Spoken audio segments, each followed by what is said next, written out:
First of all, I want to talk about public services. I want to talk about things like the NHS, the police, social services, like the mental health sector, the justice system, the youth justice system, the education system. And my whole issue with all of these systems is that within those systems, there are certain procedures, there are systems within systems, right? But the issue is that they don't communicate with each other. So we can turn around and we can say, yeah, knife crime is rising, let's say. And we know that that's a police matter. So therefore, it is the police that deals with the crime. And the systems that they have in place for dealing with crime is to obviously punish. Rehabilitation isn't really used properly. I don't even think they have proper procedures for that. So we take a child, let's say, or a young adult or a teenager, and we see that they've been involved in gangs, they've been victims or perpetrators of knife crime. But we only look at it from that one aspect. We only look at it from the point of they're a criminal. We don't look at the fact that there are multiple different factors that have even allowed this situation to take place. Okay, we don't look at the fact that during their education, they may have not been supported. They may have already been going down a bad path where, once again, in school, there's more a disciplinary approach where if a child is acting out to the point of is getting out of hand, they'll just refer them to centre or to a pupil referral unit or a PRU, whatever.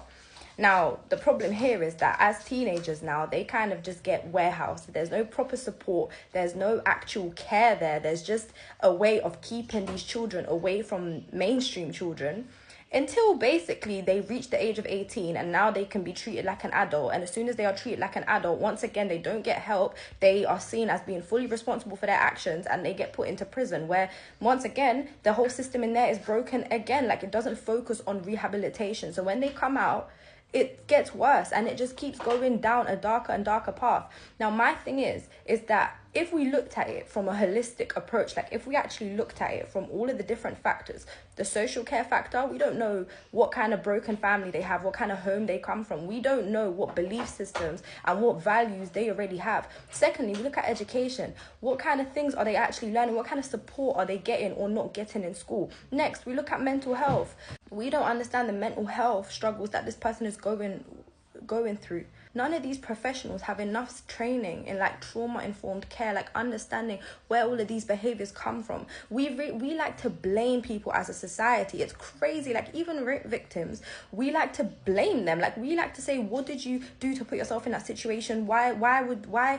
Even in certain cases, like if they're in a relationship and somebody raped them, it's a thing of like, why did you go back? Like, it's very blame, like it's so blame focused. As a society, we react, especially in this country. It's like we react to things. So cool. Somebody commits a crime, the police react. Somebody attempts suicide, then the hospital reacts or the psychiatric ward reacts. Somebody gets into a situation where there's like domestic violence and stuff like that, then whatever, social services react.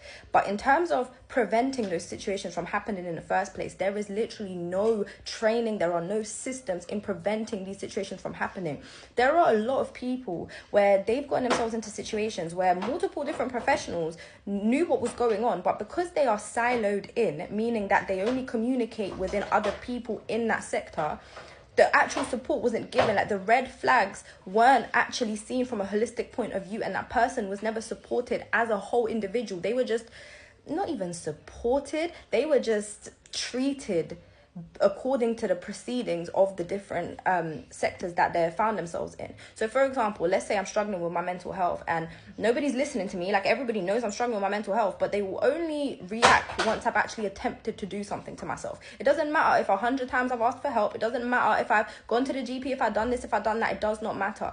Same way, if I'm in a toxic relationship, I could be telling you I'm in a toxic relationship, but you're not going to listen. You're not going to actually support me until something happens. And I really hate the fact that we wait until something happens to do something about things.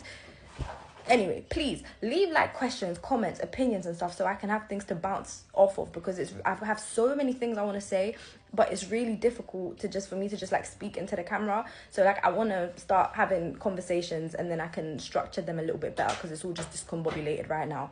But yeah.